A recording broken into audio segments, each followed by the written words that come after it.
just learning, being around and watching my father, Pandit Nayan Ghosh ji, who was always my hero, he still is. He was my go-to favorite person always. जिसको कहते हैं ना कि वो गुरु का नाम रखना is a very important thing in our music.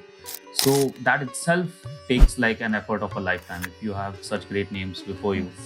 We often hear about, the legacy. We hear about Pandit Nayan Ghosh, which is your father, but we don't hear about the role that your mom has played. What would you like to tell us about the way she has shaped you as an artist? She has played a very, very, very vital role in shaping me, as you said, possible. But she was the one who made sure that I was practicing enough, who made sure I was listening to the right kind of music, I was in the right atmosphere. She is, even today, like she's the first person I go and talk to, I share some things with, so she's my best friend in that regard.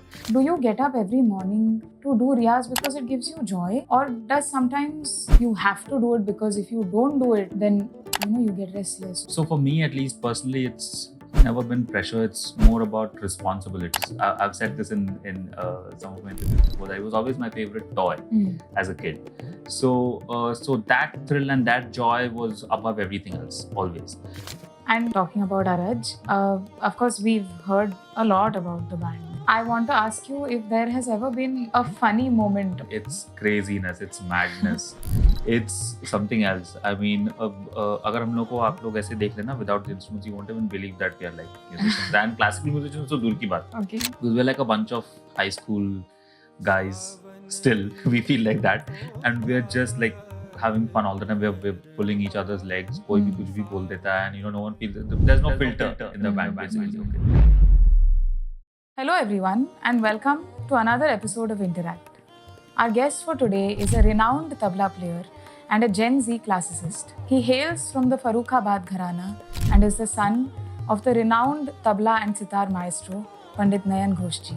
He has performed over 1500 concerts in over 25 different countries. He is also the founder of Araj, a neoclassical ensemble of 5 young talents. So without further ado, let's welcome on today's episode of InterACT, Ishaan Ghosh. Hi Ishaan, how are you? Hi Ananya, great to be here. I'm good, how are you?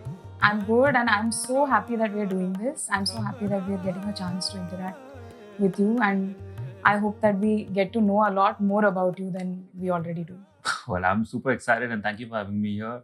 I was like, ever since you told me, I was like, what's going to happen? And then you even asked me about the question. I was like, no, I'm just going to let it flow there. So we'll get into it. The first question I want to ask you is actually about your mom. And we often hear about, the legacy. We hear about Pandit Nayan Ghosh, which is your father. But we don't hear about the role that your mom has played in your musical upbringing and also just in your upbringing in general. So my first question is actually about her. What would you like to tell us about the way she has shaped you as an artist? That's a beautiful question to start with. So my mom, first of all, is a very dynamic, multifaceted person. She, on one hand, has been a gold medalist in science and microbiology, all India gold medalist actually. And on the other hand, she's a brilliant vocalist, classical singer, and a sitar player. And she has mainly been into teaching for like almost more than 40 years now. So all of this put together, and of course with the motherly instincts coming with that, she has played a very, very, very vital role in shaping me, as you said, in every which way, in every aspect that I have. There's a major part that is her in whatever I do or whatever I think or I speak or whatever it is. So, I mean, she is, even today, like she's the first person I go and talk to, I share some things with, so she's my best friend in that regard. And growing up, she was very particular about academics. Of course, I mean, जैसे हम सबके साथ, I think होता ही है कि the moms are the ones who are like very particular, and she was particularly strict because I was apparently good at studies, but I didn't like doing it. Okay. So she was very particular कि वो मैं करूँ, but at the same time about music, she was, since she herself is a musician, and Baba would be traveling a lot, and of course he would do his best to give me as much time as possible. But she was the one who made sure that I was practicing enough, who made sure I was listening to the right kind of music, I was in the right atmosphere, and that has continued till date. I mean, even this morning she has woken me up and told me to sit and practice. So Okay. so she's the one who monitors my riyaz the most, and not just telling me to just sit and practice. I mean, she always has a ear and she's telling me कि अरे नहीं वहाँ कुछ हुआ, उसको फिर से करो, kind of a thing. So her understanding of music and tabla particularly, although she herself has not learned tabla, but just being in the environment, she understands the nitty-gritties and the nuances of it so intricately that sometimes it's scary, but in general, like, it's very, very helpful. So yeah. Okay. So she has a very important role to play. That's amazing. That's very good to hear. I think all of us, a lot of us, need to take an opportunity to speak about the people that maybe don't get spoken about as much, which is our moms. Yeah. So that's yeah, very, very and I mean, it's like a thankless job, right? I mean, but because they're there. If you see, they're in the shadows of a very well-known, great personality, but they're the ones who are driving, the whole dynamics and keeping things in order. So my mom, in that sense, is a great source of strength and inspiration for everybody. That's amazing. Yeah. That's amazing. What does it mean to you to be carrying forward the legacy of the Farrukhabad Gharana, and how do you see yourself in this entire legacy and this heritage of the Gharana? What do you think is your role, and how do you see yourself amidst this legacy? Yeah, so our family, by the token of ganda, जिसको बोलते हैं ना कि VC की गंडा बांधा है from the guru. So about 4 generations before me, the ganda was tied via the Farrukhabad Gharana lineage. But otherwise, our particular style is known to be specializing in 4 different gharanas, which is Delhi, Ajrada, Farrukhabad, and Lucknow. Okay. So we specialize in these 4 gharanas, and of course, in today's day and age, the gharanas, I always say that they're more like sources of knowledge and information rather than barriers which we put to one another. So today we have 6 gharanas in tabla. So Delhi, Ajrada, Farrukhabad, Lucknow, Banaras, and Punjab. So all tabla players, draw inspiration from all the different gharanas, and that's what I have always done and I've been taught to do. But yeah, my main talim or my training has been in these 4 gharanas that I named. So I think particularly just learning, being around, and watching my father, Pandit Nayan Ghosh, who was always my hero. He still is. And I always wanted to just emulate him as a kid. He was my go-to favorite person always. So whenever he was playing or teaching or performing, like he tells me that I started sitting with him on stage, not to play, but just to watch when I was 1.5 years old. Okay. And I used to sit through the entire performance, chupchap, sitting behind him. So that was the kind of hero worshipping that I did for him. So it was just watching this genius of a person, just spellbind audiences like this everywhere, and it really had a very, very, very deep impact on me always. So he was there, and of course, then listening to all these stories about my grandfather, Pandit Nikhil Ghosh ji, who was an institution in himself. So, that's a whole different topic to talk about. It's very hard to put it into one answer. But, and his gurus, Ustad Ahmed Jan Therekwa Khan Sahab, Ustad Amir Hussain Khan Sahab, Gurudev Gyan Prakash Ghosh ji. So each one of them are like Himalayan peaks, in this art form of tabla. So, what has helped me is definitely this lineage has helped me greatly, being born into, a family and environment where I could kind of grasp things through this osmosis. More than, it was more than just, जैसे हम लोग बोलते हैं सीना पसीना तालीम जिसको बोलते हैं ना कि you sit with the guru and you learn. So that is of course there. But being in that environment, being in that space where you're like constantly surrounded by music and art 24/7 is something else. So and I'm sure you resonate with that as well. So I think in that sense we're really fortunate that we get to be in these kind of settings, and as a result you're also watching other musicians, great musicians, interacting with your guru or your father, and things like that. So everything comes together very beautifully, but you just need to have the right frame of mind. Another aspect is that I always feel very deeply connected to the past. Okay.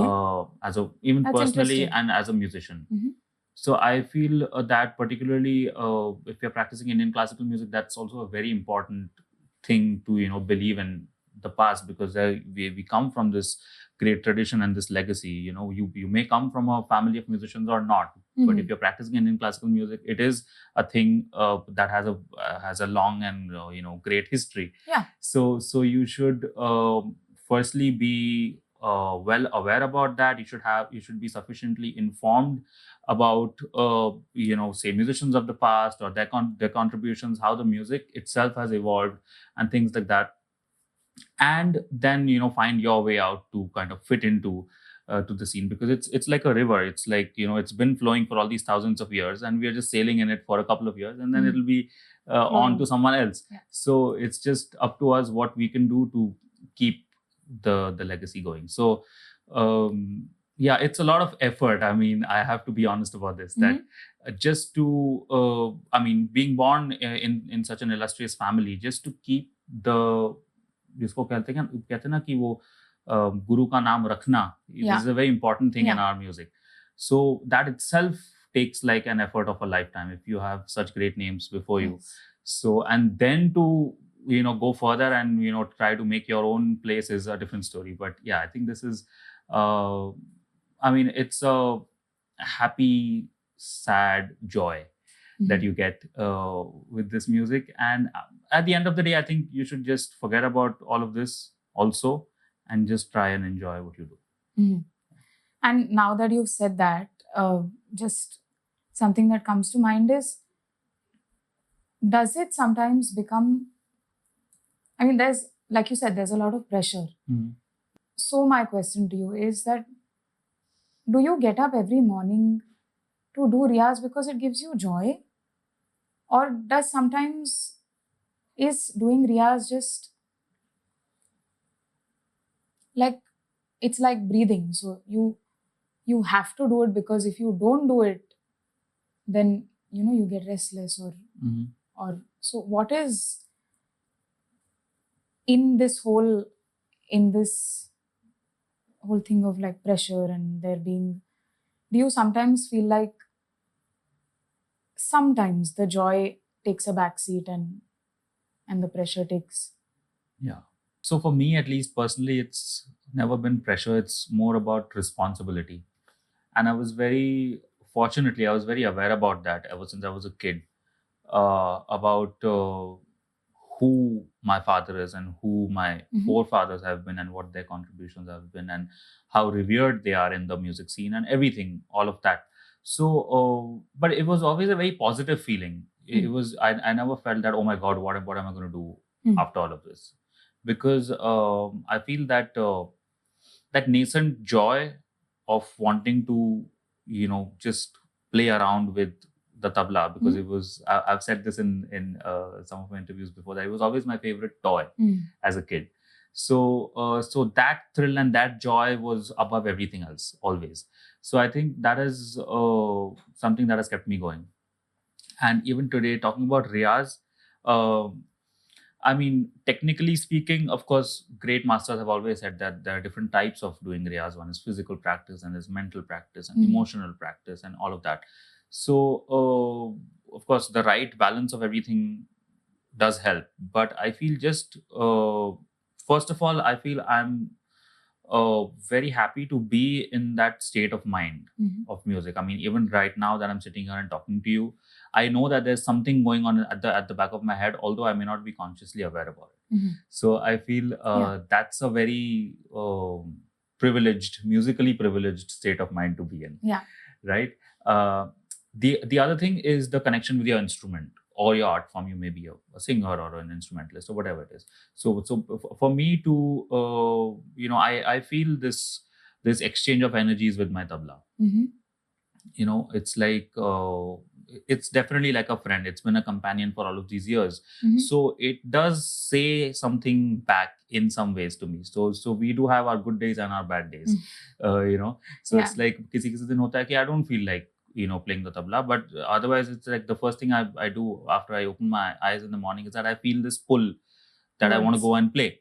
So, but then again, now the other factor is the discipline. If you are a professional musician and if you have spent all these years learning and practicing and performing, then you also have to be disciplined about things. So you may feel or you may not, but you do have to devote whatever couple of hours or these many hours to practice. So there's this constant conflict, I feel, and I guess it's common among musicians to feel that way. So again, it all comes back to how passionate you are and how much in love you are with your subject. Yeah, your fathers and gurus have obviously taught you a lot of things, given you a lot of lessons. What is one lesson that you have preserved and kept with yourself, and one lesson that you have reinterpreted?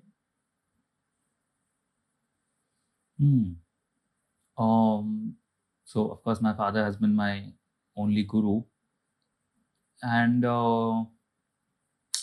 well, first let me talk about my training with him. So that will kind of give you a background, because it's a little unusual actually, because like I said some time back, was that when we talk about talim or training, it's more about guru shishya coming together and there's this exchange of knowledge.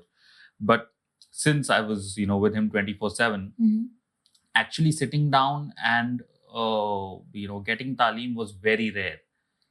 It was just that I was around him and I was observing and listening to him, and it was happening through a natural process. Much earlier, when I was like an infant, he used to actually take me in his arms and recite bowls, or keep a very cute little fact is that he used to make bedtime stories out of the lives of great musicians of the past and make me listen to that. I mean, he used to like narrate that to put me to sleep, and that was my favorite thing in the entire day. So I used to then have my favorites within that. Aaj mujhe falane ustad ke bare mein sunna hai, unke bare mein sunna hai. So he used to make it into a beautiful fairy tale and tell me. So that's how he I mean, it's such a novel way to pass down information like that. So it always stayed in my head. So like for example, he made me memorize the birth and death dates of great musicians ever since I was a kid, like ever since I was 2 or 3.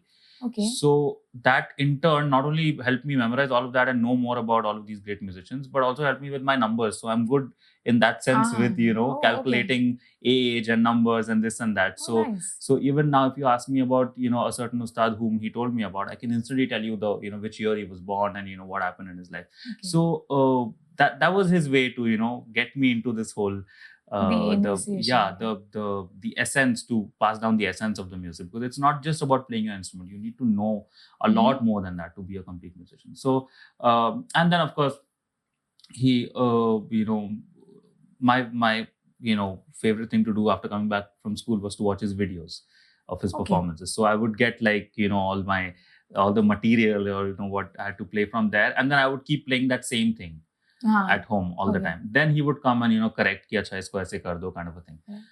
So and of course, like post all of this, he did give a lot of time separately also. I mean, that's but obvious. But so I mean, I think his most important lesson that he taught me, he may have said it or not, I don't remember that, but what I gathered from him was that the value of this tradition, to realize the importance of the efforts that all of these great musicians in the previous generations from us have put in to keep the music alive, and then contributed themselves to pass it down to us. कि आज हमारे पास ये music है, it's still alive and we are practicing it.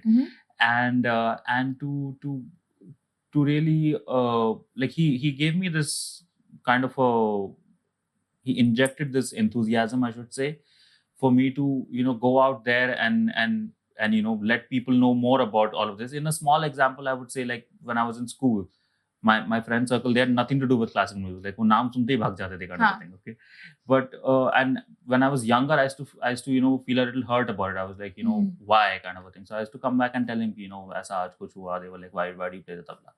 So he would be like, so what? You should go and tell them that, okay, it's a very cool thing. It's very interesting. Maybe you can hear it once, invite them to a concert, things like that. So I think that put this bug in my mind that no, it is something that's so unique and so unbelievably extraordinary. So we should go out there and let people who don't know about it, let them know more about this. So that was one thing. But I think something that I reinterpreted from his training would be I think this is a little more technical. The repertoire that he taught me is definitely like one of the most authentic forms of tabla repertoire that we have today in the whole tabla community, and that's what he's revered for. So जो हम लोग खास खानदानी तालीम जिसको बोलते हैं in the tabla language. So he passed on all of that to me. So I think I, in some way, in my own mischievous way, I should say, I tend to go back to that what do you say, database of knowledge that he has given me, and pick out and use it in my own way, maybe a little bit of a tweaked version when I'm playing with forms other than Indian music also. Right. So that's something that helps me, and I can instantly find a direct correlation with the traditional repertoire that he has taught me with a kind of music that has nothing to do with that repertoire. So I think that's what I tend to do sometimes. So yeah, there could be something else, but I can't think of it right now. But so you have reinterpreted tradition in some ways and taken it and tweaked it to fit other genres of music in some ways. In a small way, yeah. Fair enough. That's nice. What is something you understand today about your father's music that you didn't as a child?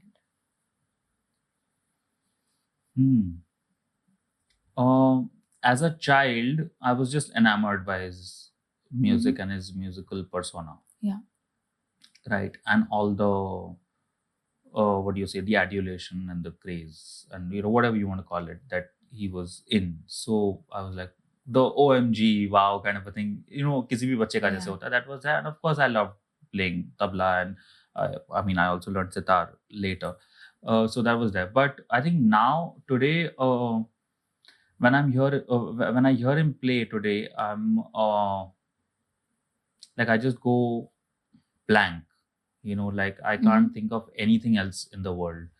I think I realize the spiritual approach that he has to his music, the unconditional love that he has when he plays, how he forgets himself when he's playing. So I think that is something that it definitely inspires me, but I doubt if in today's day and age we can, manage to do that, because everything is so much about me today. If you see it, I don't want to make it very deep, but then it's all about social media and this and that, and how do I look, and how do I appear, and how do I play, and all of that. So that I factor just vanishes when these great musicians play. So I see that in my father, and just the purity of sound.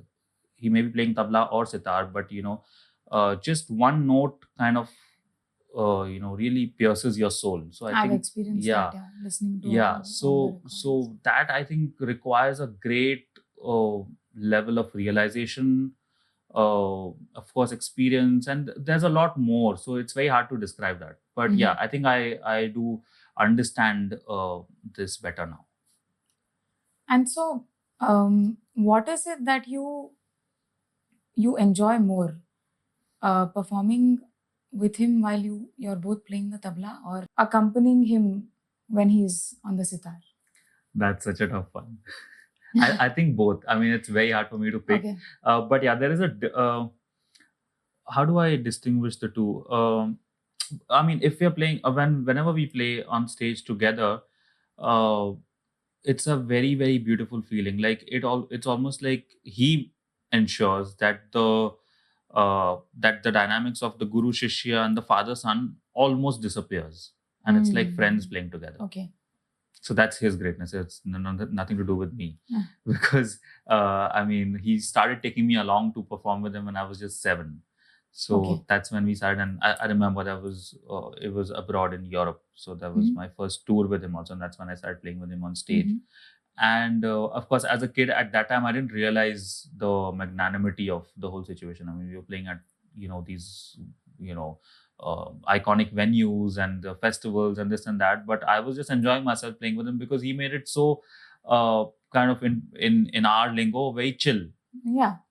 Right. So and he's maintained that even now. So he like he knows कि मैंने इसको ये सिखाया है, and that I realize the importance of all of that. But when we are on stage, he gives me the leeway to kind of express it in my own way also, if need be. And we come together at such a beautiful juncture every time, at every concert. But there's something very new that happens every time. It's very hard to pick particularly कि क्या हुआ है नया, but I think it's the whole joy and the thrill of creating something together with this one person who knows you in and out. He's literally he's given birth to you, but he's your guru, and at the same time he's so calm about whatever you're doing, so and encouraging. So it's a beautiful feeling. So tabla duet is more about this, what I spoke about. When I'm accompanying him when he's playing sitar, I think I'm more an audience. Okay, that's interesting. Yeah, because I just naturally I tend to be soaked into the music that he's doing, into his playing, and I just flow with it when I'm accompanying him. So and do my best to make sure that there's nothing that that kind of disturbs or kind of creates anything that's not necessary when he's playing. So I'm more in my minimalistic mode when I'm accompanying him on tabla. So both these experiences are very different, but I can't choose between them. Yeah. Okay. How has your relationship with the tabla evolved as you've grown older? Has the instrument revealed new dimensions to you? What is something that it has taught you recently? The relationship has evolved for sure.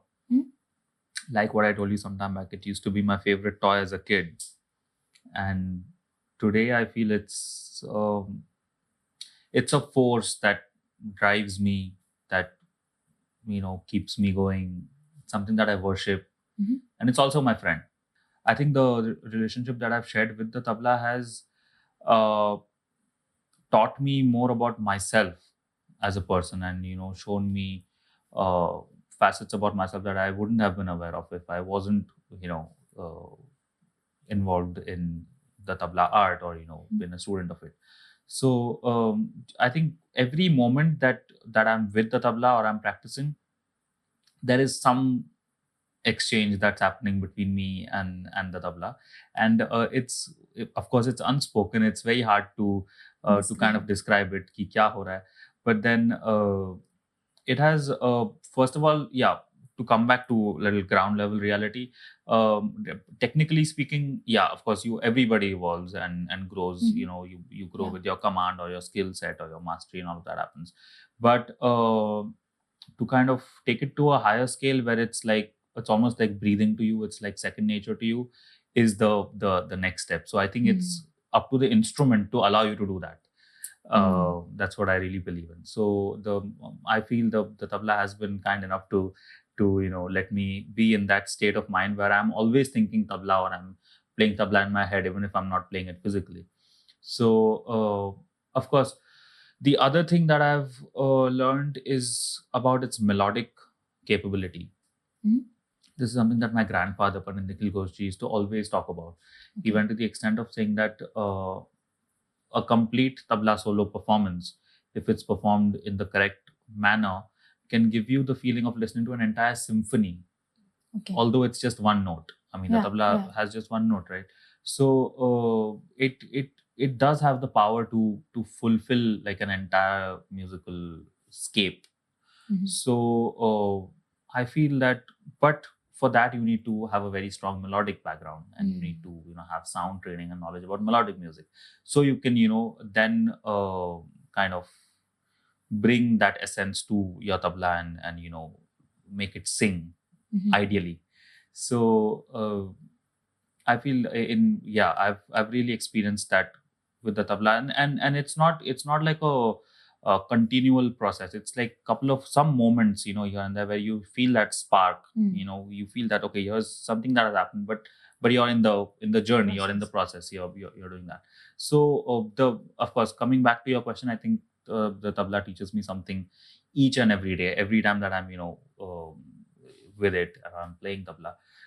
Could be off stage, on stage. Sometimes we tend to learn more while playing, in front of people, and that's a point where you don't have any room for error, or you don't have any room for adjustment or things like that. But that's where the instrument really, or the art, shows you a new way forward. Yes. So you need to be, I think, alert enough or surrendered enough to take that take that path also. So there are so many different things to talk about, your own art form. So it's just, I think you should be devoted enough to it. When you say that you have to make the tabla sing, generally when we learn instruments as Indian classical instrumentalists, we are often, that parallel is often drawn. Even when we learn sitar, sometimes the phrase is sung to us first, then played, and then we replicate it. How have you, I don't know, imbibed vocal music into your playing? So first of all, I think the core of Indian classical music is vocal music, right? So because Sanskrit में कहते हैं ना, गीतम वाद्यम नृत्यम त्रयम संगीतम उच्यते. So the GITAM comes first. Yes. So it's very important for any musician, instrumentalist, percussionist, dancer, anybody, to have a decent knowledge and training of vocal music. In our family, vocal music has always been like the trunk of the tree, because my grandfather, Pandit Nikhil Ghosh ji, was originally a vocalist before becoming a tabla player. He had parallel careers in the beginning, and he was a full-fledged classical khayal singer. But then it's a very interesting story again. Something that turned, and he switched full time to tabla, and the reason why he did that was, I'll just tell you the short story. It's very interesting. He, of course, we hail from Bengal, so he came from Bengal. He came to Mumbai in 1941, and he settled here, and he had parallel careers as a khayal singer and a tabla player, and he was doing both, and he was already accompanying great musicians and all that. He was a young man at that time. But then he felt this, he had this question in him. He wanted to choose one, and he asked various different great musicians of that time, generations before him also, and no one was able to decide, because he was equally good at both. So eventually his first guru, Gurudev Gyan Prakash Ghosh ji, who himself was a very multidimensional, great musical legend, he told him that, I think you should take up tabla. And at first he was a little startled. He was like, okay, because, here is a successful vocalist also. Yeah. So he said, okay, and why? So he said, if you do take up tabla, you'll be the first educated tabla player in the history. And you can manage to take the traditional tabla art and the knowledge and information of this great art form out from just the tabla community of the great ustads that were there at that time, and take it out to the public, to the masses, and let people know about what a complete art form this is. So that was the day he put his tanpura aside, and he he became a full-fledged tabla player with 18 hours of practice each and every day. Oh wow! And within years, he was like one of the most sought after front-ranking tabla masters of India. So that was one of his chief contributions to tabla, because he was among the first tabla soloists post-independence to take tabla as a solo art form outside of India and perform abroad and at major music conferences and things like that. Mainly, he shared this art form with Western classical music composers and great legends of Western music and jazz, and collaborated in those days. I'm talking about the late 40s and the early 50s.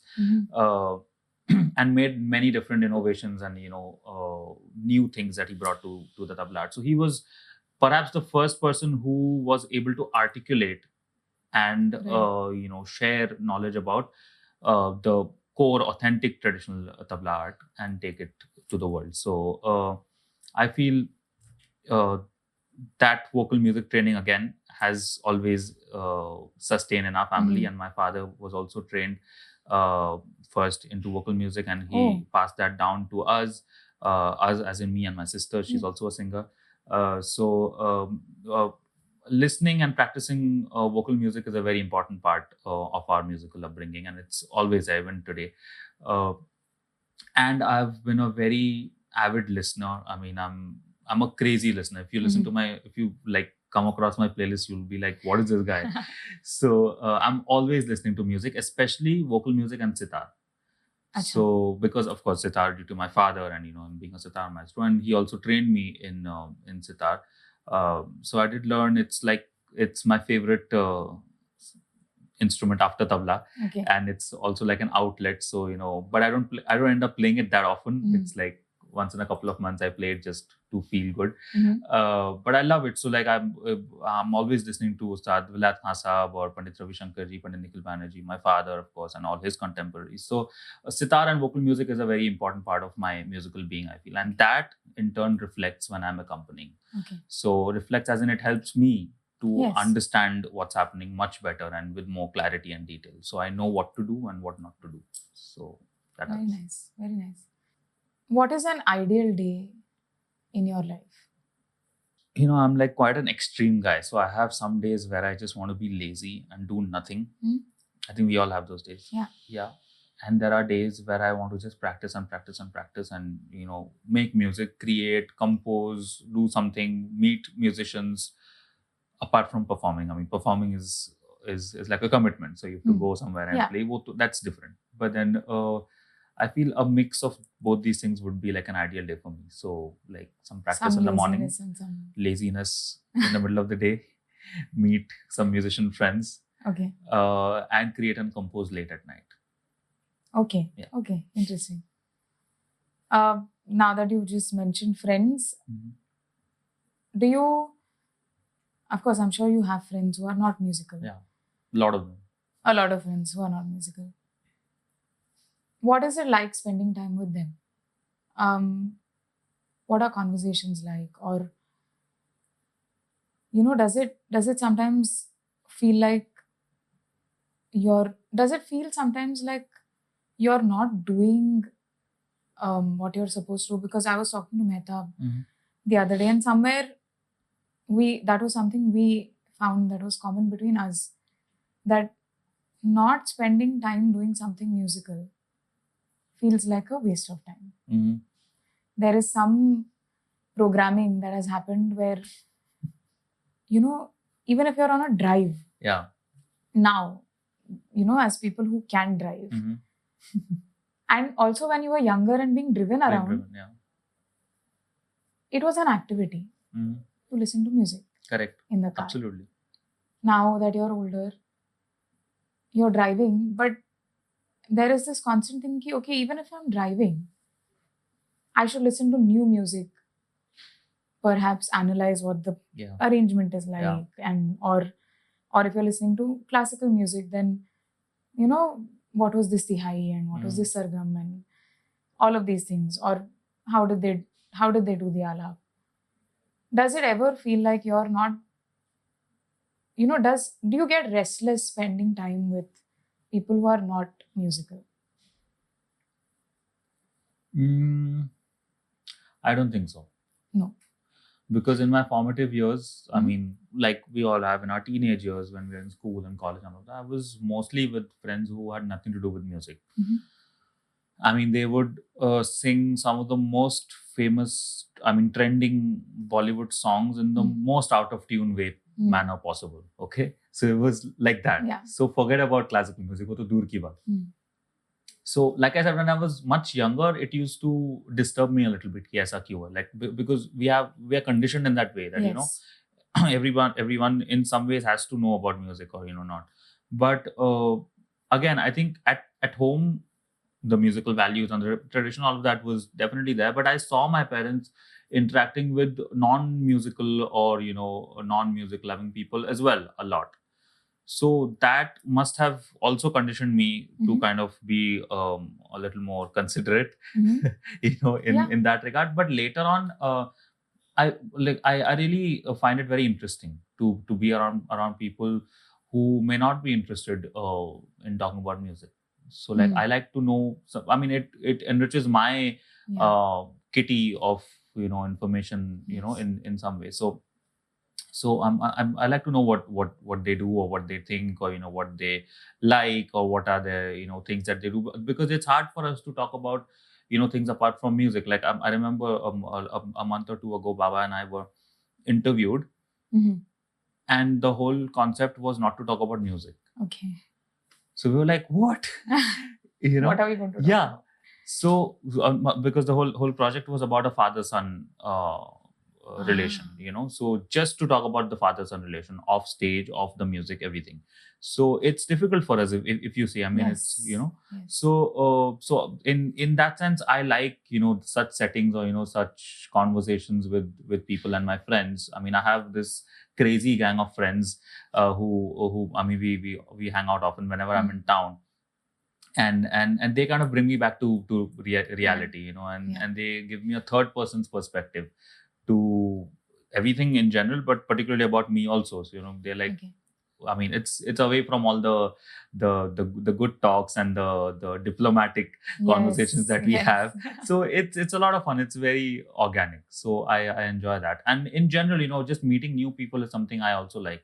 Although I may not be like a crazy socializer, but I like having conversations with people and knowing more about different aspects of life and how they have gone about in their journey and random things. So yeah, I'm quite a curious cat that way. Okay. So, yeah. And you don't ever feel, I know sometimes we tend to feel a little out of place. That doesn't happen with you with people who are not talking about music. Suddenly does it become like, oh, I have nothing to talk about, or no, you're just happy listening also sometimes? Yeah. I don't know if I am a good listener, actually. I'd like to believe that. But yeah, I mean, I don't feel awkward, if that's what you mean, or out of place if it isn't a musical conversation. No, I find my way through it, I feel, somehow. Okay, nice. What is a part of your musical identity that you feel like you're still figuring out? Is there something that you feel like you're still figuring out, or you feel like nobody has it figured out completely? Correct. But what is a part of your musical identity that you're figuring out still? I think I have this dual musical thought process or identity. Of course, the main part is the traditional aspect of what I've learned and what I practice and what I what I spent maximum time is with classical music, Indian classical music, and tabla in particular. But I feel the other part is, like I said in my last answer, is I'm a curious cat. So I like to go out there and listen and explore. And even if I'm not analyzing music, I just like to listen to a lot of different music and let it seep into my system naturally in a more subconscious way. So that's kind of my way of listening to music and kind of getting that information inside. But again, you were talking about when we about driving and things like that, and about listening to music. So I think we have this common thing, and which should be ideally the case, is that we feel that we haven't heard enough. Although we might have heard a lot of music, but then you always feel like you're catching up on listening to music, and you want to spend as much time as possible in doing that. So now a byproduct of that is to actually play that music, whatever you're listening to, and collaborate in some way. So that's like a whole different world that I feel I have started to explore. Finding out more about other forms of music, and you know collaborating with it and things like that, and I might want to continue doing that. So it helps me to gain a fresh perspective on my usual thing, on my main core thing, that's classical music. But at the same time, it's very important to keep that balance, to strike that balance, and to keep the right ratio, because for me it's always been like although I have collaborated quite a bit, but it's always been like a 8:2 ratio. I'm like mainly I'm into classical music. So it's I think it's important for because the reason I'm saying this is that we're in a day and age where everything is so easily accessible, and it's kind of become like a cool thing actually for Indian musicians to say that, oh, I mean, I also play with jazz and I play with this and that, and all of that stuff. But वो लोग तो नहीं बोलते हैं, like if you see in the majority That's of it. A very good Yeah, point. so I mean, now I'm not making any distinction here. It's not about us and them or anything like that. It's music. So it's always good to know and gain knowledge about other kinds of music. But at the same time, you should know where you come from, first of all. Give enough time and attention and love to that form, and go out there and know more about other art forms and collaborate with it, to learn or to gain some more knowledge about it, not to become a collaborator, like a full-time collaborator, because then I think you tend to lose your identity. So that's one thing I'm always particular about. But yeah, my musical identity, I feel there's a lot that I have yet to explore myself in the tabla art and in the traditional aspect of it. So I'm still learning, of course. I mean, that's a continual process. So I hope I can discover what is going on inside my subconscious system sometime soon.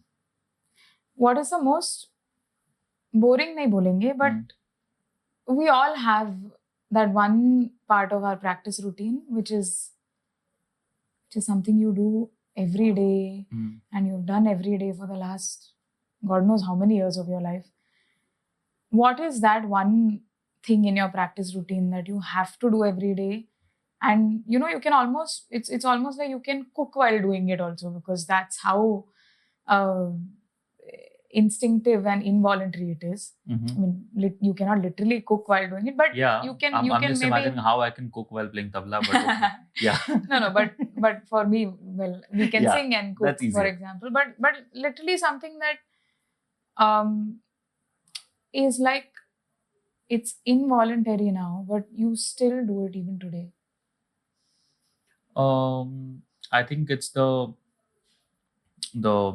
technical practice, that we do, or even when we're like physically sitting with the instrument and playing, there are different kinds of playing. One is like working on your technical skills. The other is to a little more musical practice, where you're like working on the aesthetics and things like that, and compositions and different things. But the first part for practice for me is always the technical practice, to just pick up certain exercises and bowls, very basic level things, and to work on that for a long time. So that has always helped me. So I like you said, it just like subconsciously I start playing that as soon as I'm playing the tabla. So I think that's something I never miss. And even if I want to miss it, I try to recollect all of these inspirational anecdotes that I've heard from my father. About him and about great masters who used to even though they were the greatest of their times, they used to go back to their basics every single day. Like my grandfather Pandit Nikhil Ghosh used to always say that this is one very important difference between academics and music. If you're learning alphabets in academics, you don't if you're in like if you're in the 10th grade, you don't go back to doing ABCD, right? I mean, it's simple. But in music, we have to do that. Yes. We have to go back to our sargams and our paltas and the tabla exercises that we do every single day. So that keeps you going. So again, I think फिर मैं इतना सोचता नहीं हूँ. I just like that's something I do naturally. Okay. Yeah. Okay. What is the most unexpected lesson you have learned about yourself when you are collaborating with artists from different genres? I think I learn about myself all the time when I'm collaborating. And sometimes I'm surprised. I'm like, "Acha, ye bhi main kar sakta tha," kind of a thing. That, of course, that's a very momentary thing. It happens for a split second, and you're like, "Oh wow! I mean, I didn't know I could do this kind of a thing." It's not like self praise, but but it's a new dimension that you kind of realize when you're in that process of collaborating. So I think that's the joy of collaboration. It helps you to look at yourself and your own music from a third person's viewpoint. So yeah, I felt that very often with different forms of music, different musicians, different situations. Sometimes same musician, at different instances have been, have taught you. Have taught me, to look at myself differently. Okay. Okay. Now the flip of that, what do you think the tabla teaches artists from different genres? The tabla, first of all, I mean, it's at large we know it as as a primary accompanying instrument, and it's the primary percussion instrument in the subcontinent, and now, of course, with time, everybody has realized what a great solo instrument it can also be. But at the same time, it has made its mark uh, as a very important instrument in the global music scene as well. And of course, for that we have to credit and thank our very revered Ustad Zakir Hussain ji for putting it on the world map in such a historical and impactful manner. So we'll come to that later, because that's that'll require an entire podcast by itself. So but again, so I think the tabla has taught musicians about, like what I said before, how melodic a percussion instrument can be, and how beautifully it can fit into and be instrumental in making different forms of music work, and and make them come together and things like that. And particularly coming back to Indian classical music, since broadly we talk about rag and tal or lay and sur, and tabla is known to be primarily a percussion instrument. It's a tal vadya. So like what I was talking about, tabla players needing to know more about melodic music, and having sufficient knowledge of that. The flip side is also very important. It's important for instrumentalists and vocalists to have sufficient knowledge of lay, tal, and tabla. So I mean, it's the flip side is also important for instrumentalists and vocalists to know more about lay, tal, and tabla, because tabla is more than just lay, tal. It has its whole it has its own language. And it's abstract, but it expresses so much. It can express almost every form of human emotion. So if it's recited or played correctly, you know what I'm talking about. So I feel that bridge needs to be very strong between a melodic musician and a tabla player. So both need to have decently sufficient knowledge about one another. So it has helped. And if you see also, like suppose we go back a couple of decades in our Indian classical music, it was mainly, like, of course, the melodic music has always been the main thing, right? And tabla players were accompanying, and they were the role was a little less communicative, I feel, back in the day. But with time today, it's not only come to an equal stage, but it's almost to the extent that you see a lot more lekari or tabla oriented concepts and thoughts being played on different instruments, melodic instruments, and even vocal. So and kabhi kabhi thoda zyada bhi ho jata hai. I mean, even as a tabla player, I'm like, okay, let's go back to the rag a little bit. So but that's just on the side. But so that's the kind of impact the tabla has had on music and musicians. I think it has evolved, like you said, because I remember also, maybe I think, if I'm not wrong, there was also a time where they would the singer or the instrumentalist would not sit with the tabla player. The tabla player would be behind, or sometimes not even on stage, and just, I mean, obviously that affects the relationship that you can have with your with the tabla player Mhm. because you can't even see them. Yeah. So Yeah. So obviously, we going there's to- the dialogue is missing. yeah. So yeah, but I think that was how the music was at that time. So there's maybe nothing wrong with that. But yeah, socially, I mean, musically, socially speaking, in the in the musicians community, it was I mean, it was always on the second rung. You know, and I mean, it was thanks to this generation of my grandfather, Pandit Nikhil Ghosh ji, Ustad Allah Rakha Khan Sahab, Pandit Kishan Maharaj ji, Pandit Samta Prasad ji, this breed, they really, they gave it their life and sacrificed a lot for the tabla art to, come out there and to let people know that, okay, there's, this plays a very important role. It completes the music, and of course the succeeding generation. But before them also there was Ustad Ahmadjan Terekwa Khan Sahab and Amir Hussain Khan Sahab and Habibuddin Khan Sahab and all these legends of the tabla art. So I think it's a joint contribution and sacrifice, I should say, of all these generations coming together. And then my father's generation and his contemporaries, Ustad Zakir Hussain ji, of course, who has played I mean an unparalleled role in this, and my father, Pandit Anindo Chatterjee, Pandit Kumar Bose ji, Pandit Sapan Chaudhary ji, we have to, and a lot more. I'm sorry if I'm missing any names, but I think we have to credit all of these people. But somehow I feel today in this regard, we are kind of going back in time in some way. I feel, although musically speaking, the tabla participates much more actively in the music, but otherwise, somewhere we feel that the credit is lost again. Okay. That the visibility is kind of going away a little bit, as compared to what it was, say, 20 years back.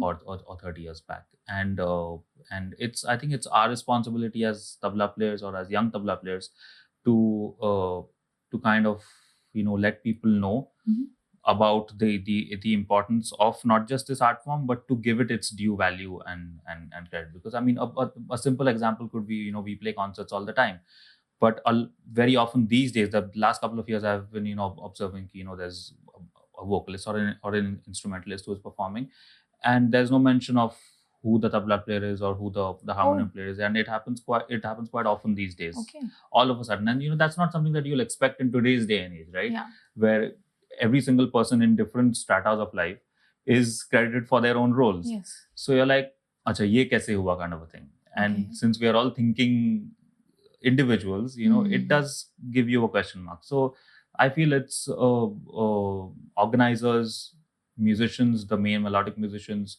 and the tabla players. All of these people have to come on the same page and kind of give due credit to everybody for their role in making the music more complete.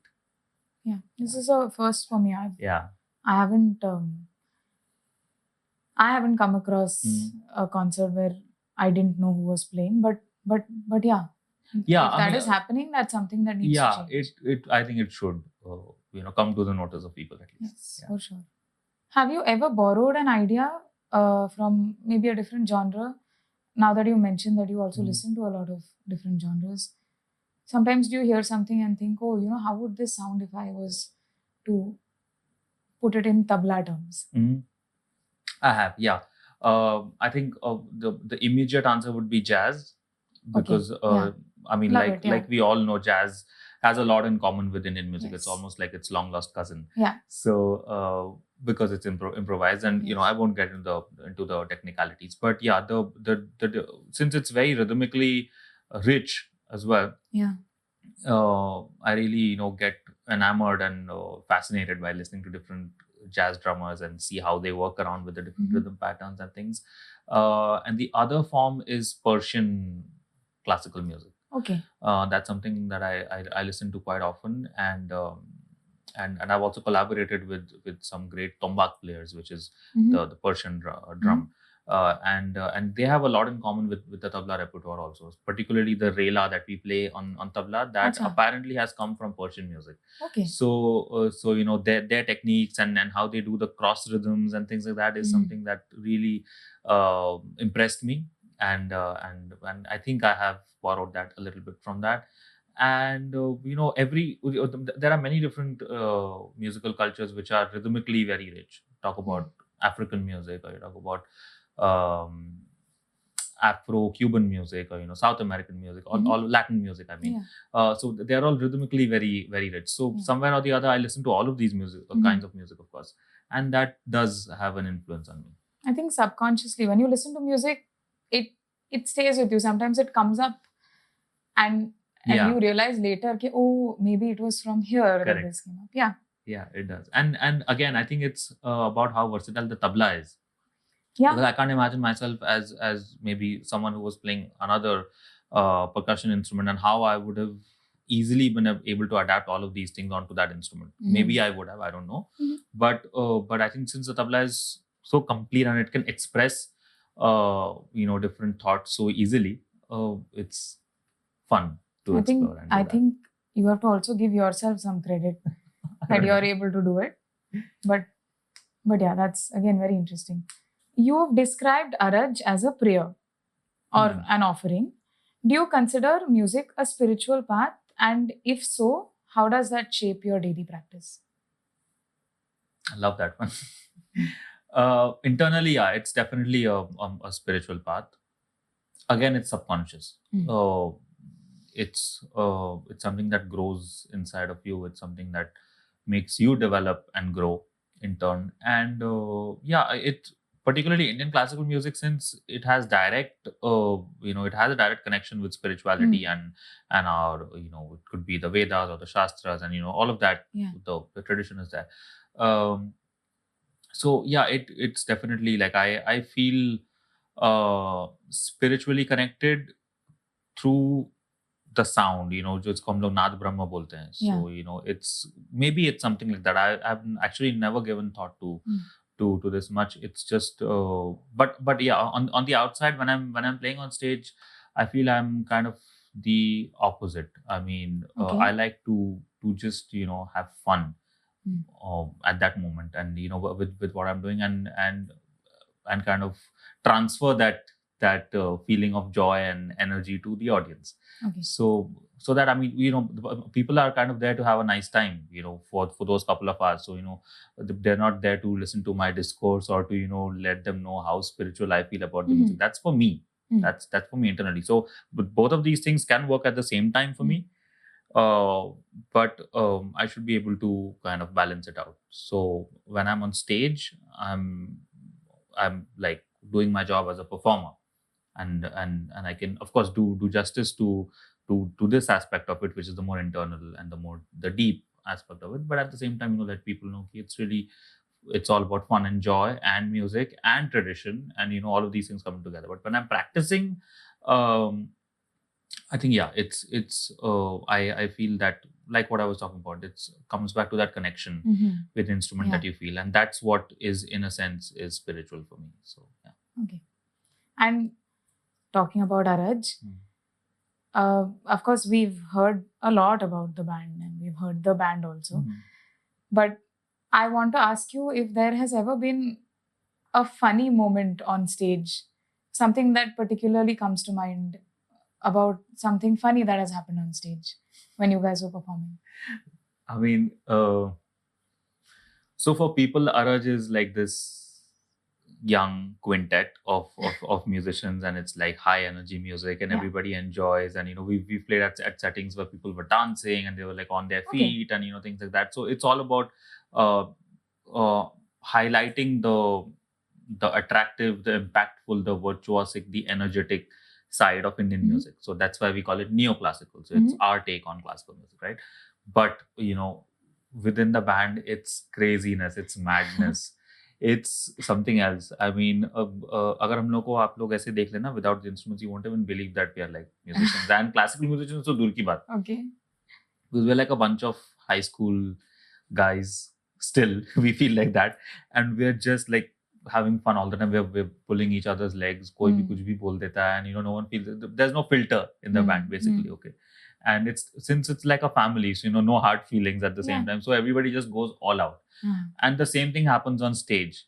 So my only like prayer is that किसी भी दिन like हमारे vocal mics on नहीं होने चाहिए, for the while we're performing, because there is a lot that is being exchanged while we're playing. Oh. Yeah, and it's a lot of fun. So that's why, I mean, most of the pictures, it's very hard for me to pick out a good live concert picture of us, because either one of us is like in splits. Okay. In some of the pictures, like in different Okay. poses. So yeah, I think just the last concert that we played a month or two ago, um, the two of the musicians. I mean, I won't name who they are, because like four of them apart from me. So someone missed a particular line, which was very subtle. Like Nobody came yeah, to it know. didn't kind of. But the other one who was sitting next to him was like pulling his leg throughout the rest of the concert. And in the following pieces, although they were in different ragas, he was like playing that same line that guy missed, and telling him that this is what you did. And there was this banter that was going on, and it's quite common. So this happens with us, and since I'm in the middle, kind of keeping things together in a way, it's really challenging for me, because like I'm myself, I'm like a very, what do you say, happy-go-lucky guy who's like laughing all the time and cracking jokes. But then if I have to kind of balance these things out, then it's an impossible task for me. So yeah, so Araj is all about this very positive kind of an energy that we have, and it reflects when we play on stage. So that, I think, that's what audiences like as well. Yeah, I think it's important as a band to have a good equation outside of the stage, and that's what kind of absolutely as a band, and even otherwise with any musician that you're performing with, especially as a tabla player, I can say, since we accompany different musicians, I really feel a big difference while playing. If I'm playing with someone with whom I share a very strong offstage bond, as opposed to someone who I may be meeting for the first time, it could definitely click if the wavelengths match. But this is a whole different game. If you know the person in and out, then to go and make music with them is like a higher form of socializing. So yes, that comfort. Yeah, the comfort level is really there. Yeah. What is a myth about Indian classical music that you want to debunk for the audiences? That it's boring. I think I agree. Yeah, that, and that it's only for the seniors and for the rasikas and for the people who are initiated into it. It is partly true, but it's not as well. I mean, if you see, Indian classical music is the most contemporary form of music that we have, right? लोगों को क्या पसंद है? New music, contemporary music, and things like that. But there can't be anything newer than classical music, Indian classical music, because it's all about improvisation. Yeah, you're always making. So every phrase or every whatever that's being performed is being created right there only for you. Right there. So because it may not be repeated in the next concert by the same artist also. Yeah. So you need to be part of that experience where, it's almost like watching a sunset. The sun sets every day, but then it sets in a different way. So that's what a classical music concert is all about. And so I think all of these myths kind of take us to a conclusion that people who believe in these myths need to kind of give themselves a chance to listen to the right kind of classical music. Because ye bhi hota hai ki sometimes if it's an uninitiated listener going to a classical music concert in which the performer is singing or playing something that's very hardcore or very serious or very what do you say, eclectic and grammatical, it may not attract the person. So there are stages of listening. Yeah. And that kind of holds true for us also as classical musicians. If you're listening to another form of music, then you need to also follow the right path of listening. So you can't straight away listen to the best of the best. It may impress you, it may not. Yeah. So that's kind of what Araj is also all about, because Araj is like a bridge that we give the people, or especially the younger crowds, and people of our generation who can come into our concerts and say that, oh, I mean, this is a really cool way of presenting classical music, or kind of we just had fun kind of a thing, and then if they like it, then they can definitely delve deeper into it and then know how it's conventionally performed and things like that. So I feel you should basically just give yourself a chance and not worry too much about do I understand or not, or like, is it very boring or serious or what's going to happen. Just go for a concert and see how you feel. So. Also, do you think that there is a general perception, again, whether it's true or not true, I don't know, but that you can only do well as a classical musician if you've done it since you were a child. Of course, learning early is important, but do you think that it's that if you walk into a class when you're, and I'm asking you this also because you also run an institute, so, and your family also runs an institute, so is it important somewhere to break that perception that you cannot successfully do classical music unless you've done it since you were very, very young? Right. I feel that there are like multiple views on that. First is, since we, like, if you take our examples, we are born into musicians' families, and as a result, I mean, first of all, we are like surrounded by music all the time, and all of that happens. So we never have to make a conscious decision as to if we want to do music or not. Or sometimes, I guess that does happen with musicians also. Ki, a musician's kid may not want to do music, and either he's forced into doing music, which is terrible. I don't think that should ever happen, because it's something that you should be passionate about, or he's just allowed to do whatever he likes to. So to actually come to a point in your life where you have to make this decision that you want to take up music as a full-time thing, and so you start learning music, is a very tricky thing to do, I feel.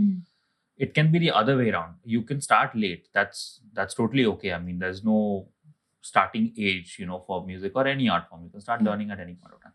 And if you feel that you're doing good enough or you're enjoying it, then it's up to you if you want to, continue and take it up as a career, or you want to take it up as your main thing, or whatever it is. Also depends on your training and who your guru is, and what's their orientation and how they're teaching you, and how much faith they have in you, to if they think you'll be able to find your path ahead or not. So I think all of these things need to come together in the right balance. So if it works, then great. But yeah, it's definitely beneficial if the earlier you start, the better it is, because you just have more time to kind of work with the music. But even if you're late, if you have it in you, if that urge comes out, or like it's like you feel that it's the right time to kind of do music full time, then why not? Just do it. I mean, it's even if you have like 1,000 great musicians there, and if you're like one of them, at least you are in the 1,000. So you will find your own place somewhere. Yeah. How can institutions better support young artists to sustain careers in music? Institutionalized training is relatively a newer form of training in classical music if you compare it to our history. Right? Because it's always been in the Guru Shishya Parampara. So it was only, say, I think 100 years back or something like that. Even lesser, I think. Yeah, I think 1901, that Gandharva Mahavidyalaya was the first institute, that we know in recent times, at least. Usse pehle bhi zarur hua hoga. That started this form of institutionalized training, and then there were several others, Bhatkande College and other institutions, and then Sangeet Mahabharati came up, which my grandfather established in 1956. So it's almost 70 years to that. And so we've done a very novel, unique method of training and research that's kind of a blend of institutionalized training as well as Guru Shishya Parampara. So you can learn as a hobby learner, or you can start as a hobby learner and you can end up as a full-fledged performer. That's as far as the training part is concerned. But what institutions can do to support young talents would be to kind of highlight the performance aspect of the music, to ensure that or to at least make sure that they are aware that this music is about being a performer rather than just being a student, rather than just getting a degree and just being at home. Right. So that was one of the main thoughts that my grandfather had when he established this institution, because he used to go around and see other renowned, reputed institutes, but see not necessarily were there great performers coming out of those institutes. So what could be changed, or what could be done to ensure that even if you knew a couple of rags, you knew it so well that you could perform it in the presence of other great musicians and be accepted. So I think you need to, as institutions, they might need to hone the skill set and the overall, what do you say, they kind of need to develop a student's 360-degree musical vision, as a performer, as a thinker, as a scholar, as a researcher, everything. Yes. So everything comes together if you're like in the right place as an institute, whichever it is. So I think if the facilities are provided, then it could be true. But at the same time, I mean, music is not like it's not like a regular vocation, right? It doesn't have like a body, like for example, if you go into law, you have a body of, I don't know what it's called, but there's this, there's some kind of a thing that all lawyers are part of. It's like an association, bar Right. association, or whatever you call it. So music is not like that. It's not a streamlined profession. If you do well, you do well. If not, you may have fabulous great musicians who may not be that well known, unfortunately. So it's all about if everything falls in place for you. So, but again, if you love it, then just do it. Don't think so much. The path will open itself. Yeah. You've spoken about social media and how it can sort of dilute the depth and seriousness of musical appreciation. If you could create a platform or a space for deeper classical engagement, something that is online, what would that look like? Have you ever thought about it? I haven't. You haven't thought about what it would look like? If you ask me, it might just be very organic. It may not be very made up. It may not be, or rather decked up. It'll just be like the space where people know, okay, this is kind of Ishan's playlist. As simple as that. Interesting. Yeah. And this is what I listen to, and particularly about classical music, perhaps music of great masters, along with some information about what they were all about, what their lives were like, what were their chief contributions, what was the what do you say, a characteristic feature about their music. So things like that. So people can make this correlation with the music and know more about the musician while they're listening to their music. So I think something like that.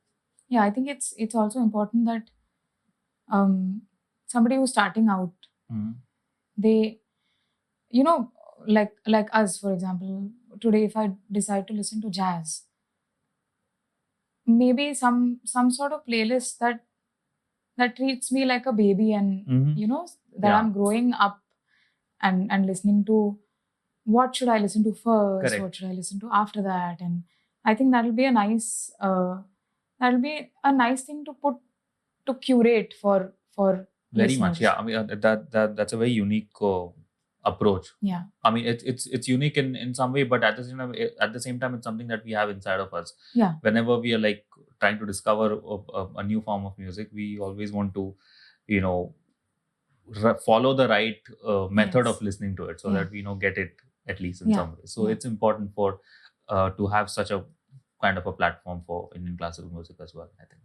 I mean, if we find it difficult to navigate through so much music in a certain genre, I'm sure, I mean, for us it's not tough with Indian classical because we've had parents tell us. Correct. But for somebody who doesn't have that sort of legacy, or it must be tough. Yeah, I mean, there should be some form of a, what do you call it, virtual guided listening. Yeah. I think that's, looking forward, what is something new or surprising that audiences can expect from you?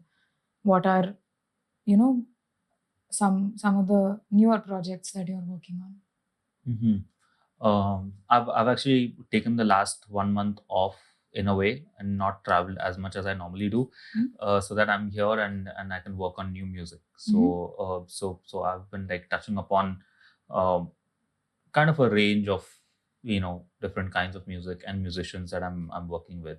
Some of them are like renowned names, some of them are younger ones, my friends, people who I hang out with.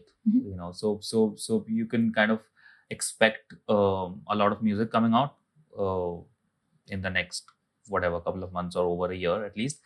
and you'll be able to kind of taste the different flavors Okay. that the music has to offer, because I've tried to kind of expand my, what do you say, musical vision in some way, at least for Mhm. now. But other than that, I think this process uh, of discovering and kind of finding newer vistas within the tabla through my way of practice has been continuing. Mhm. So I guess like something might come out of Okay. it. So, Nice. We look forward to it. thank you. And I mean, I'm basically a kind of a chill, fun-loving person. So you see that in my music somewhere or the other, because like what I've been saying all along in this entire podcast is that I just like to have fun when I'm playing, and especially the conversation, the musical conversation that I have with musicians while playing. So that kind of shows in some way, and it might show in the music that's coming out. Nice. Very nice. We have a rapid fire round. Oh, okay. Nothing you have to be like Chalo. scared of. No, I'm up for it. Let's go. It's some of it is just this or that. So Okay. solo performance or accompaniment? Accompaniment. Okay. Practice at dawn or practice at midnight? Midnight. Okay. One artist you would love to jam with, living or past? Jacob Polio. Okay. Okay, nice. What's your best collaboration so far? My father. Lovely. One rag that you could listen to forever? No way. It's I a have tough so one. many favorites. It's a We tough- all do. But we all have like one rag that we naturally like. I have phases where I have like particular raga favorites. So What's your current I phase? think, what's my current phase? Lalit. Oh, okay. Intense. If you weren't a tabla player, you would be. A sitar player. And if you weren't a sitar player? I would be. What would I be? Let's say if you had to pick something that was not musical. Not music. I love cricket, although I don't like play it often. Might have done something with cricket. I mean, at least I'm like a cricket information freak. So might have become like a, what do you call it, the TV show host for a cricket thing, like a sports host. Nothing to do with you would not want to do something academics oriented, because I think you've mentioned before that you were interested in. I was, but no, I don't think I would. You would not. Okay. What is the one thing people assume about tabla players which is not true? That is not true. That it's all about math. It's not true. I think I also have that. Yeah, no, it's math is just a very small fraction of the whole gamut of tabla playing. So, yeah. One thing people assume about you that is not true. People, I guess they if they don't meet me, people might assume that I'm a little, what do you call it? Arrogant? Yeah. Oh. Low key. Okay. But I don't know if you think so too. After having met me. So yeah, so I'm not. I don't think I thought that even when I had not met you, because I think that I didn't.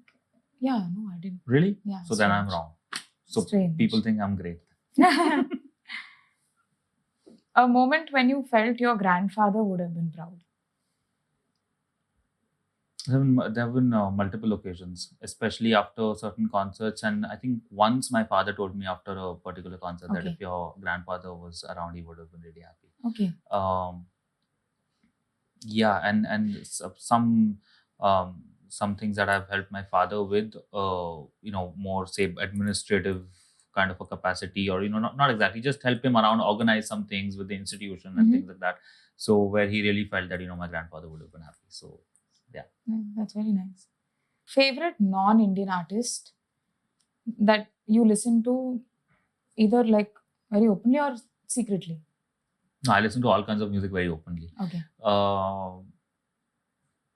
Again, Jacob Collier is someone I really listen to. I listen to Miles Davis a lot. Classic. Then Dave Brubeck and all the classic jazz. Yeah. And many different artists from the say Middle Eastern music, Persian music, Scandinavian, folk, East European folk, and all of that. So hard to just pick one like that. But yeah, these are kind of the classics are my thing mostly. Okay. Yeah. Okay. Weirdest thing someone has said to you after a concert? Weirdest thing someone said to me. Oh yeah, once in Calcutta, someone came up to me and said, "You play great, but do you not eat well?" I said, "What do you mean?"